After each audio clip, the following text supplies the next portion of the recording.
Hello student, स्वागत है आप सभी का एक बार फिर से हमारे इस लर्निंग प्लेटफॉर्म बीएससी बायो वाला में।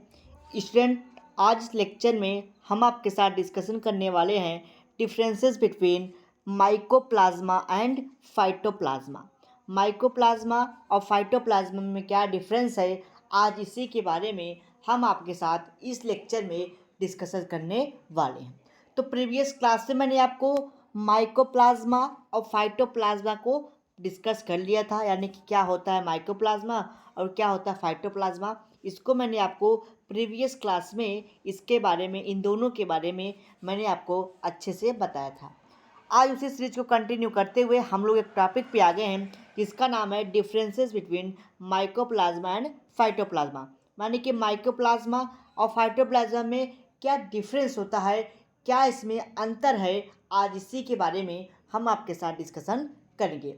तो मैंने क्या बताया, जो माइकोप्लाज्मा फाइटोप्लाज्मा है इसके बारे में बेसिक इंट्रोडक्शन मैंने प्रीवियस क्लास में दे रखी है। आप जाके एक बार उस वीडियो को देख लीजिएगा, तब आपको ये डिफरेंसेस समझ में ज़्यादा अच्छे से आएंगी।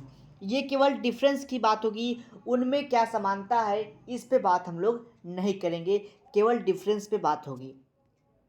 देखिए, जो माइकोप्लाज्मा होता है इसको हम लोग पीपी येल्लो भी कहते हैं। फाइटोप्लाज्मा को हम लोग एम एल्लो कहते हैं, यानी कि इसको हम लोग कहते हैं प्यूडोनिमोनिया लाइक ऑर्गेनिज्म। इसको कहते हैं हम लोग mycoplasma like organism, M L O को, ठीक है। एम एल ओ फिर लास्ट में यस लगा है, ऑर्गेनिज्म के लिए बताया गया है। नेक्स्ट आता है it occurs in soil, water, sewage, animal and plant body. यानी कि यह वाटर में भी पाया जाता है, सॉइल में भी पाया जाता है, स्वेज में भी पाया जाता है, एनिमल और प्लांट के बॉडी में भी माइकोप्लाज्मा पाया जा सकता है। जो फाइटोप्लाज्मा है ये केवल प्लांट में ही पाए जाते हैं। फाइटो का मतलब ही होता है प्लांट, यानी कि ये केवल प्लांट में ही पाया जाता है।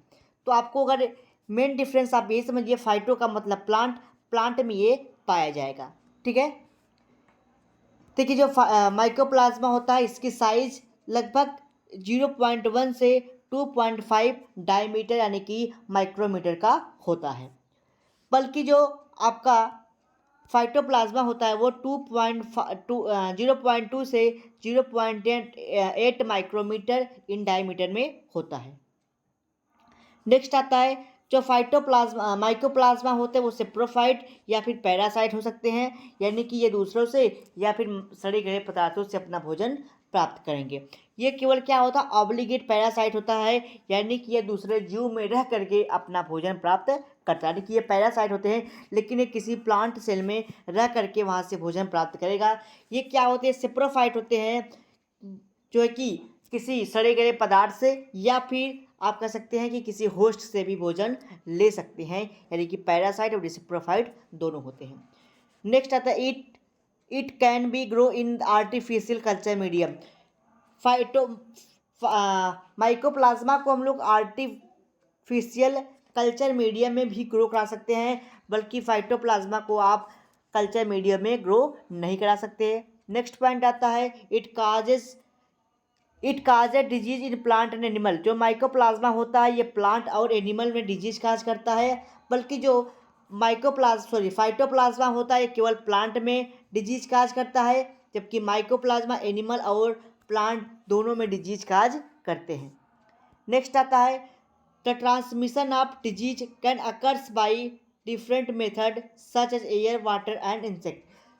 जो फाइटोप्लाज्मा होता है इसमें जो ट्रांसमिशन होता है डिजीज का, मैंने बताया कि ये जो फाइटोप्लाज्मा होता है, मैंने बताया कि ये डिजीज और एनिमल में, यानी कि प्लांट में और एनिमल दोनों में डिजीज काज करता है। लेकिन जो डिजीज काज करने का फैक्टर होता है, यानी कि जिसके द्वारा डिजीज ट्रांसफ़र होता है एक बॉडी से दूसरे बॉडी में, वो हो सकता है इसमें एयर के द्वारा, वाटर के द्वारा और इंसेक्ट द्वारा। यानी कि इंसेक्ट के द्वारा भी इसमें डिजीज फैल सकता है।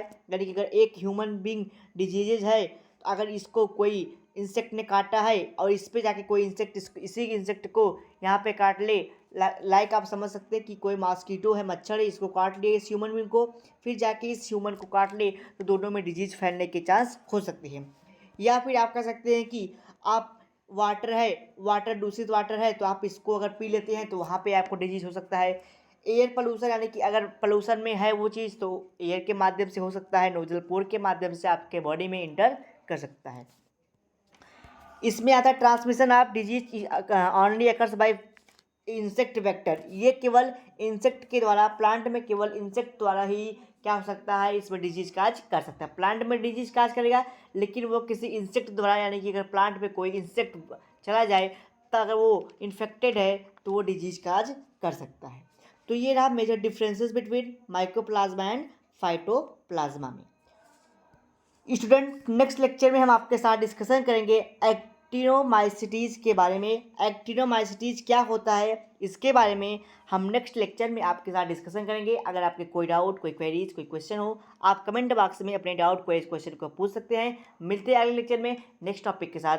और एक स्टूडेंट, महत्वपूर्ण बात, अगर आपने अभी तक वीडियो को लाइक नहीं किया तो वीडियो को लाइक कर दीजिए। चैनल पर पहली बार है, चैनल को सब्सक्राइब कर लीजिए, बेल आइकन दबा लीजिए ताकि आपको डेली नोटिफिकेशन मिलते रहे और आपकी बीएससी सेमेस्टर की तैयारी अच्छे से हो सके। स्टूडेंट, एक टॉपिक है, क्या आपके जूलॉजी के लास्ट यूनिट में इन्फेक्शियस डिजीज़ दिया है या फिर आप में इम्यूनिटी दिया है? इन्फेक्शियस डिजीज़ दिया है कि इम्यूनिटी दिया है, आपको कमेंट करके कमेंट बॉक्स में बताइएगा कि आपका जो जूलॉजी का फर्स्ट सेमेस्टर का जूलॉजी का जो सिलेबस है लास्ट में उसमें इन्फेक्शियस डिजीज़ के बारे में दिया है कि इम्यूनिटी के बारे में दिया है। अगर इन्फेक्शियस डिजीज़ के बारे में दिया है तो भी आप कमेंट करके बताइएगा, अगर इम्यूनिटी के बारे में दिया है तो भी कमेंट करके बताइएगा। और स्टूडेंट, अगर इम्यूनिटी के बारे में दिया गया है तो आप इस टॉपिक को बीएससी फोर्थ सेमेस्टर जूलॉजी के प्लेलिस्ट में आप इस टॉपिक को कवर कर सकते हैं। अगर इन्फेक्शियस डिजीज़ दिया है तो आप बीएससी फिफ्थ सेमेस्टर के जूलॉजी में आप इस टॉपिक को देख सकते हैं, जहाँ पे यूनिट नंबर 5 में दिया है पैरासिटोलॉजी। वहाँ पे इस टॉपिक को पढ़ाया गया है। आप वहाँ से, अगर आप में जो टॉपिक दिए आप उसको वहाँ से फिनिश कर सकते हैं, कवर कर सकते हैं। तो चलिए मिलते हैं अगले लेक्चर में नेक्स्ट टॉपिक के साथ, एक्टिनोमाइसिटीज़ के साथ।